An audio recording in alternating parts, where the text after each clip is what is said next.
कहानी शुरू होती है। कहानी के शुरू में हम देखते हैं रेडियो में अनाउंसमेंट होती है। बताया जाता है कि बहुत तेज तूफान आने वाला है, इसलिए सबको बताया जा रहा था कि अपनी खिड़कियों के सामने बोर्ड लगा लें। फिर हम एक आदमी को देखते हैं जिसका नाम जॉनी था। ये एक टाइगर को लेने आया था। जिस आदमी ने इसको टाइगर देना था वो इसके इंतजार में खड़ा था और इससे पूछता है, क्या तुम्हारे पास परमिशन लेटर है? जिस पर वो इसे अपना परमिशन लेटर दिखाता है। फिर वो आदमी इसे पिंजरा दिखाता है, उसमें एक बहुत बड़ा टाइगर था। जॉनी दरअसल एक एनिमल सफारी खोलना चाहता था, यानी कि वो एक बाग बना रहा था, इसीलिए उसे ये टाइगर चाहिए था। वो उसे पूछता है, क्या ये टाइगर ट्रेंड है? वो आदमी बताता है कि पहले ये सर्कस में मौजूद नहीं था और ट्रेंड भी नहीं है। पर जॉनी कहता है, मुझे तो एक ऐसा जानवर चाहिए था जो काफी ज्यादा ट्रेंड हो और लोगों को डरा सके। अब ये तो ट्रेंड है ही नहीं,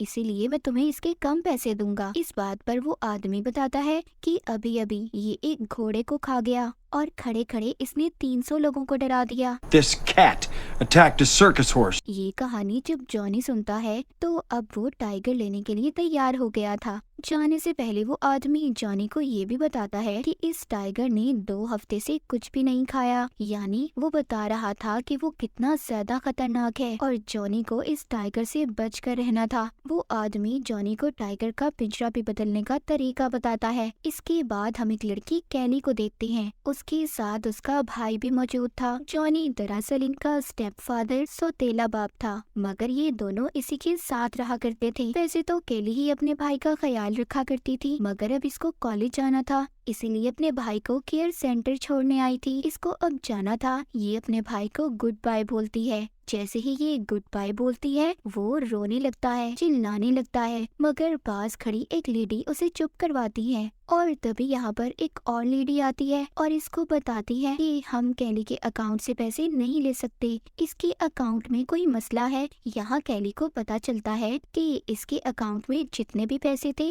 वो जॉनी ने निकलवा लिए थे। अब इसके अकाउंट में कोई भी पैसे नहीं थे। दूसरी तरफ जॉनी जो टाइगर को लेकर घर वापस आ गया था। यहाँ पर और भी बहुत सारे वर्कर थे जो जॉनी का इंतजार कर रहे थे। वो उसको देखकर सभी काम पर लग जाते हैं। तभी वो टाइगर जो इतना ज्यादा खतरनाक था वो उनमें से एक वर्कर की उंगली को काट लेता है। उसकी उंगली बहुत जख्मी हो गई थी। जॉनी उसको यहाँ से जाने का कहता है और कहता है, जाओ जाकर डॉक्टर को चेक करवाओ। वो इसके लिए उसे पैसे भी देता है। उधर ही हम बाकी वर्कर्स को देखते हैं जो घर की सभी खिड़कियों को सील कर रहे थे। यहाँ पर कैली और उसका भाई भी आ गए थे। कैली जॉनी से पूछती है कि तुमने मेरे अकाउंट से सारे पैसे क्यों निकलवाए? जिस पर वो कहता है कि तुम्हारी माँ के मरने के बाद सारे पैसे मेरे हो गए थे। दरअसल कैली की मॉम ने मरने से पहले कोई भी वसीयत नहीं छोड़ी थी, इसी वजह से सारे पैसे जॉनी के अकाउंट में ट्रांसफर हो गए थे। बाद में कैली जॉनी के पास जाती है और उसे कहती है, मुझे मेरे भाई के इलाज के लिए कुछ पैसे चाहिए। जिस पर वो कहता है कि मेरे पास तो जितने भी पैसे थे इन पैसों से मैं टाइगर खरीद लाया, अब मेरे पास कोई पैसा नहीं है। कैली भी अच्छे से जानती थी अगर इस आदमी के पास पैसे हुए भी तो उसे नहीं देगा, और ये अपने भाई को भी अब इस आदमी के पास नहीं छोड़ना चाहती थी। ये अपने प्रोफेसर को कॉल करती है और उनसे पूछती है, क्या मैं अभी भी अपने सेमेस्टर को कैंसिल करवा सकती हूँ? जिस पर वो उसे कहते हैं, तुम बहुत बार ऐसे कर चुकी हो कैली, और अगर इस बार तुमने ऐसा किया तो मैं तुम्हारी स्कॉलरशिप को खत्म कर दूंगा। ये सुनकर कैली के पास कोई और रास्ता नहीं था। वो कहती है, नहीं आप ऐसा नहीं करेंगे, मैं अपने सेमेस्टर को आगे नहीं करवाऊंगी। खैर इसके बाद कैली अपने भाई को सोने भेज देती है और खुद भी सो जाती है। इसको रात को सपना आता है कि ये अपने भाई को मार रही है। ये डरकर उठ जाती है। बाहर बहुत तेज तूफान था। हमें बाहर एक आदमी को भी दिखाया जाता है जिसका चेहरा नजर नहीं आता, मगर कोई था जिसने टाइगर को घर के अंदर छोड़ दिया था। उधर कैली को जो डरावना सपना आया था ये अपने भाई को देखने चाहती है। इसका भाई तो आराम से सो रहा था, पर इसको यहाँ पर एक लिखा हुआ नोट मिलता है जो जॉनी का था, जिसमें उसने लिखा हुआ था कि वो स्टोर जा रहा है। इसके बाद कैली फ्रिज से पानी लेने जाती है। पर जब ये पानी लेने जा रही थी तभी ये सीढ़ियों में खड़ी टाइगर को देखती है जो इसके घर में है। ये उसे देखकर बहुत ज्यादा डर जाती है और एक कमरे में जाकर दरवाजा बंद कर लेती है। ये चाहती थी कि किसी तरह ये इस घर से बाहर निकले। ये खिड़की के रास्ते से बाहर जाना चाहती थी, मगर जब ये देखती है तो खिड़कियों को भी सील कर दिया गया था, यानी कि वो सब बंद थी और उनके आगे बोर्ड लगा दिए गए थे।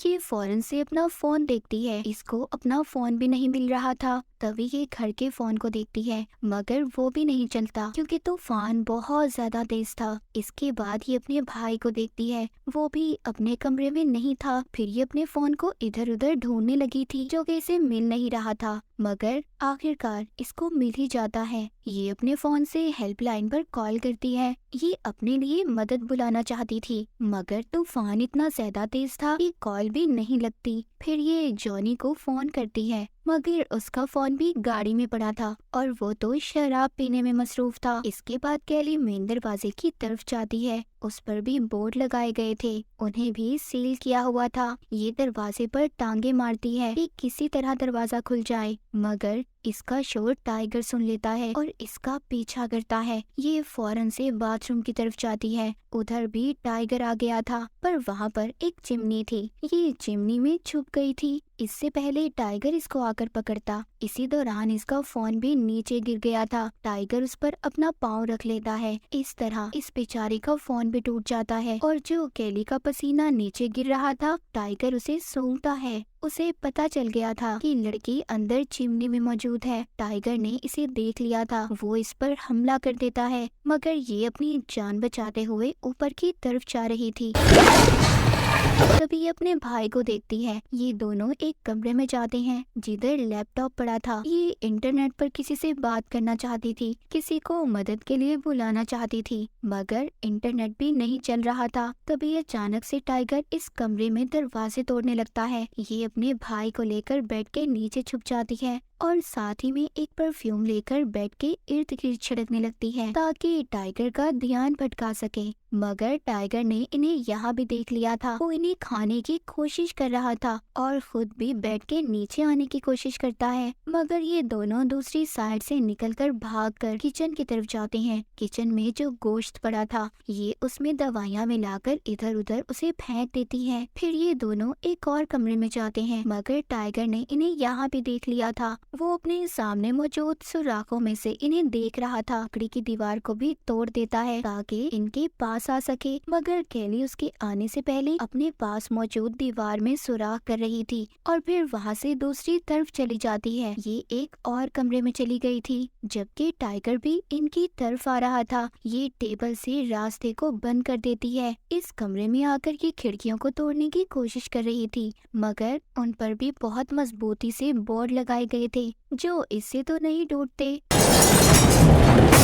तभी ये बंदूक की गोलियों को देखती है और बंदूक को इधर उधर ढूंढने लगती है, मगर इसको बंदूक तो नहीं मिलती। लाइफ इंश्योरेंस के पेपर्स मिलते हैं जिसमें लिखा था कि इसकी और इसके भाई की मौत के बाद जितने भी पैसे थे वो जॉनी को मिल जाएंगे। इन सब बातों से अब इसको थोड़ा बहुत अंदाजा हो गया था कि कौन है जिसको हमारे मरने से फायदा हो सकता है और हमारे मरने की प्लानिंग कर रहा है। कैली रोने लगती है और गॉड से मदद मांगती है। तभी उसे बंदूक मिलती है। ये अब बंदूक में गोलियां डालकर आगे जाने लगती है। ये बंदूक से टाइगर को मारने वाली थी, पर वो नहीं चलती। अब टाइगर इसके पीछे पड़ चुका था। ये टेबल के नीचे छुप जाती है। इसके बाद कैली किचन की तरफ जाती है, मगर टाइगर इसका वहाँ भी पीछा कर रहा था। वहाँ पर कैली टाइगर को चूल्हे पर आग से थोड़ा सा जला देती है, मगर वो ज्यादा नहीं जलता। तभी इसको यहाँ पर एक खिड़की नजर आती है जो खुली थी। उसके आगे बोर्ड नहीं लगा हुआ था। ये उस खिड़की से बाहर जाकर गाड़ी में बैठकर उसे चलाने की कोशिश करती है। तभी इसको अपना भाई याद आता है। ये उसे अकेला ही अंदर नहीं छोड़ सकती थी।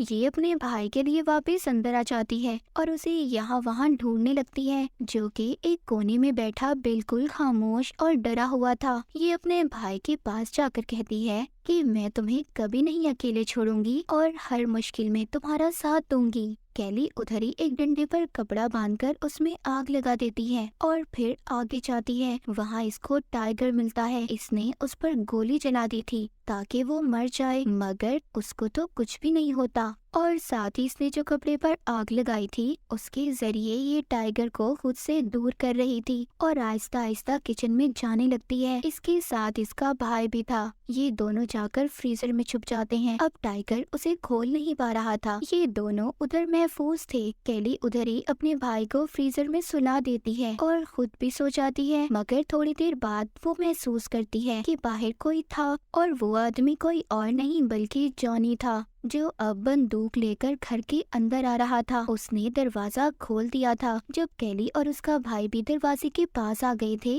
कैली को अब जॉनी पर शक हो रहा था। वो उसको बताता है कि तुम्हारी माँ भी मुझे छोड़ने वाली थी, इससे पहले वो मुझे छोड़ती मैंने उसे खुद ही मार दिया। उसकी बातों से कैली समझ चुकी थी कि यही वो इंसान है जिसने टाइगर को हमें यहाँ पर मारने के लिए भेजा है। वो इसको कहती है कि प्लीज हमें यहाँ से जाने दो। जब ये सब बातें जॉनी को कह रही थी और वो उन्हें मारने वाला था, तभी टाइगर जॉनी पर हमला कर देता है और उसे जिंदा ही खाने लगता है। जब टाइगर उसको खाने में मसरूफ था, तभी कैली आहिस्ता आहिस्ता अपने भाई को लेकर बाहर की तरफ जाने लगती है और ये दोनों अब घर से बाहर आ चुके थे। कैली ने अपने भाई को बचा लिया था, जबकि वो इंसान जो इनको मारना चाहता था खुद ही बेचारा टाइगर का शिकार बन गया। कैली अपने भाई का हाथ पकड़ती है और चली जाती है। तो इस कहानी से हमें ये सबक मिलता है कि अगर हम किसी के लिए बुरा सोचेंगे या फिर कुछ बुरा प्लान करेंगे तो उसकी सजा हमें जल्द या देर में मिलेगी जरूर। इसीलिए हमें किसी को भी नुकसान नहीं पहुंचाना चाहिए। जैसे जॉनी ने इन दोनों को मारने की कोशिश की, मगर खुद ही बेचारा मौत की नींद सो गया। जबकि कैली ने अपने भाई का ख्याल रखा, हालांकि वो खुद भी मुश्किल वक्त में थी, फिर भी उसने अपने भाई को अकेला नहीं छोड़ा, हमेशा उसका साथ दिया। तो आप भी अपने प्यारों का ख्याल रखें।